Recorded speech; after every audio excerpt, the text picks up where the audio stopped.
Hello viewers, আসসালামু আলাইকুম।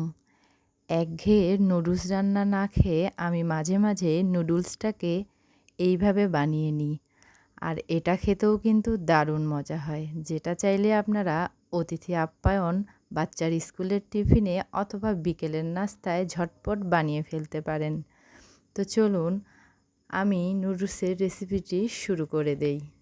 চুলায় একটি পাতিলে আমি কিছুটা পরিমাণ পানি দিয়ে দিয়েছি। পানিটা গরম হয়ে এলে এখানে আমি 2 প্যাকেট ম্যাগি নুডলস সিদ্ধ করতে দিয়ে দিলাম।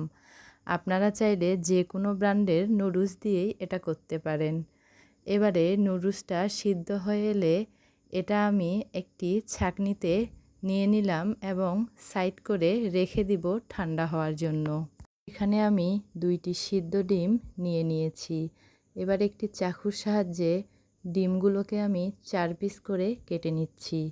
নাস্তার পরিমাণের ওপর নির্ভর করে আপনারা চাইলে নুডলসের ও ডিমের পরিমাণটা বাড়িয়ে অথবা কমিয়ে নিতে পারেন। এগুলোকে সাইড করে রেখে দিচ্ছি।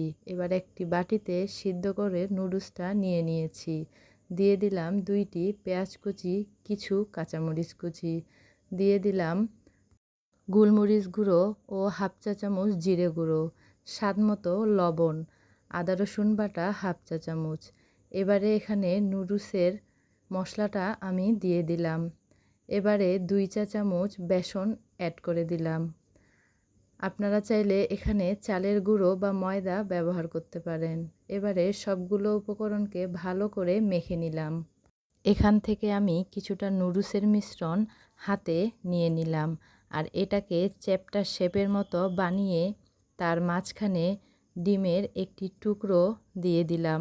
আর এটাকে ঠিক ডিমের চপ যেভাবে বানিয়ে থাকে সেটার মতো করে বানিয়ে নেব।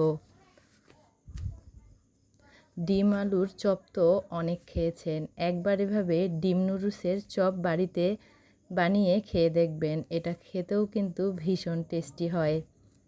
আমার এখানে একটা চপ তৈরি করা হয়ে গিয়েছে আর সেমভাবে আমি বাকি চপগুলো তৈরি করে নিয়ে নিলাম।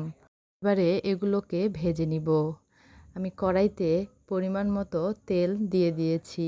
তেলটা গরম হয়ে এলে একে একে আমি নুডলসের চপগুলো দিয়ে দিচ্ছি। নুডলস দিয়ে সবসময় একঘেয়ে রেসিপি না বানিয়ে মাঝে মাঝে স্বাদ বদলাতে নুডলসটাকে একবার এভাবে বানিয়ে নিতে পারেন।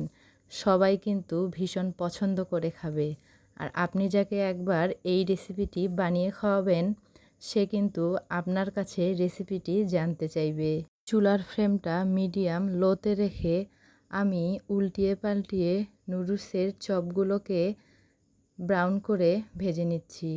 সব পাশে পারফেক্টভাবে ব্রাউন করে ভাজা হয়ে গেলে এগুলোকে আমি তুলে নেব। এগুলোকে আমি একটি কিচেন টিস্যুতে তুলে নিচ্ছি। আর এটা আমি টমেটো সস দিয়ে পরিবেশন করে নিলাম। এটি খেতে যে কি দুর্দান্ত হয়েছে সেটা না খেলে বোঝানো যাবে না।